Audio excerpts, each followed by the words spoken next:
سالار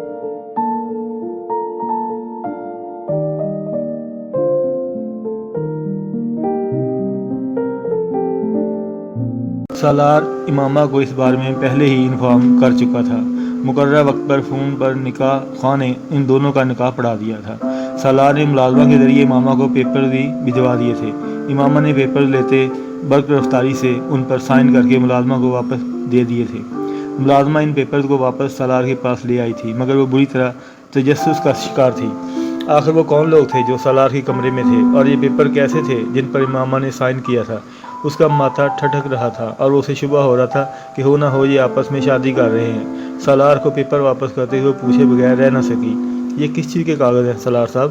اس نے بظاہر سادگی اور معصومیت سے پوچھا۔ تمہیں اسے کیا؟ جیسے بھی پیپر ہوں، تم اپنے کام سے کام رکھو، سالار نے درستی سے اسے جھڑک دیا۔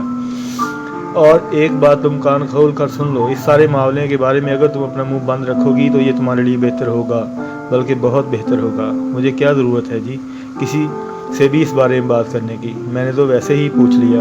آپ اطمینان رکھیں صاحب، میں کسی سے نہیں پوچھوں گی، نہ کسی کو بتاؤں گی۔ ملازمہ فوراً گھبرا گئی تھی۔ سالار ویسے بھی اتنا اکھڑ مزاج تھا کہ اس سے بات کرتے ہوئے خوف آیا کرتا تھا۔ سالار نے کچھ نخوت سے سر کو جھٹکا۔ اس بات کوئی خوف نہیں تھا کہ ملازمہ یہ سب کچھ کسی کو بتا سکتی ہے۔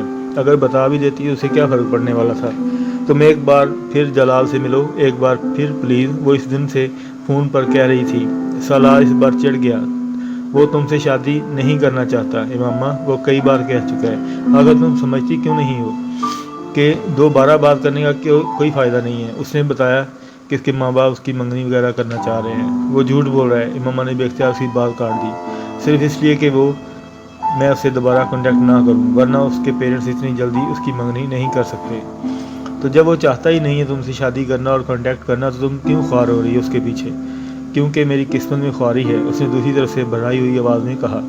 اس کا کیا مطلب ہے؟ وہ الجھا۔ کوئی مطلب نہیں ہے، نہ تم سمجھ سکتے ہو، تم بس جا کر میری مدد کرو۔ وہ حضرت محمد صلی اللہ علیہ وسلم سے اتنی محبت کرتا ہے، اس سے کہو کہ آپ صلی اللہ علیہ وسلم کے لیے ہی مجھ سے شادی کر لیں۔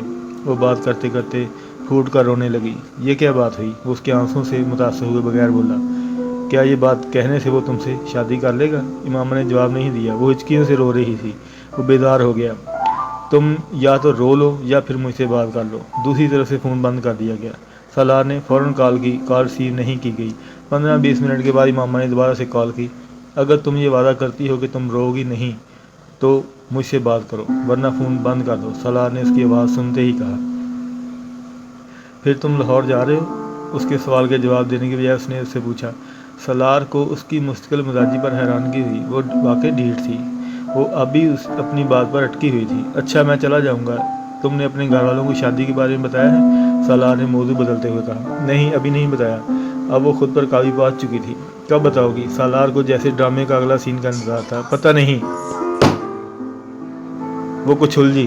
تم کب جاؤ گی؟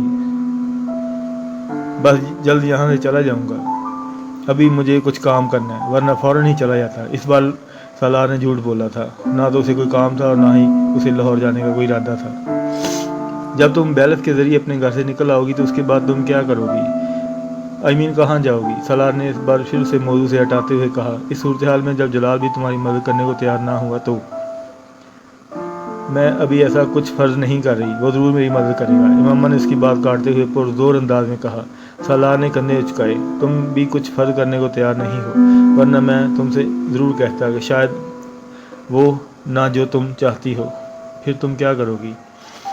تمہیں دوبارہ اپنے پیرنٹس کی مدد کرنی پڑے گی۔ تو زیادہ بہتر یہی ہے کہ تم اپنی یہاں سے جانے کا سوچو، نہ ہی بیلیف کو کورٹ کی مدد سے لو۔ بعد میں تمہیں یہاں سے آنا پڑے گا۔ میں دوبارہ یہاں نہیں آؤں گی، کسی بھی صورت نہیں۔ یہ جذباتیت ہے، سالار نے تبصرہ کیا۔ تم ان چیزوں کو سمجھ نہیں سکتے۔ امامہ نے ہمیشہ کی طرح اپنا مخصوص جملہ دہرایا۔ سالار کو جذبت ہوا۔ اوکے، کرو جو کرنا چاہتی ہو۔ اس نے لاپرواہی سے فون بند کر دیا۔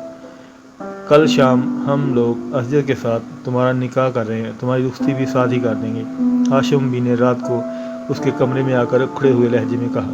بابا میں انکار کر دوں گی، آپ کے لیے بہتر ہے کہ آپ اس طرح میری زبردستی شادی نہ کریں۔ تم انکار کرو گی تو میں تمہیں اسی وقت شوٹ کر دوں گا، یہ بات تم یاد رکھنا۔ وہ سر اٹھائے انہیں دیکھتی رہی۔ بابا میں شادی کر چکی ہوں۔ ہاشم بین کے چہرے کا رنگ اڑ گیا۔ میں اسی لیے اس سے شادی کے انکار کر رہی تھی۔ تم جھوٹ بول رہی ہو۔ نہیں، میں جھوٹ نہیں بول رہی ہوں، میں 6 ماہ پہلے شادی کر چکی ہوں۔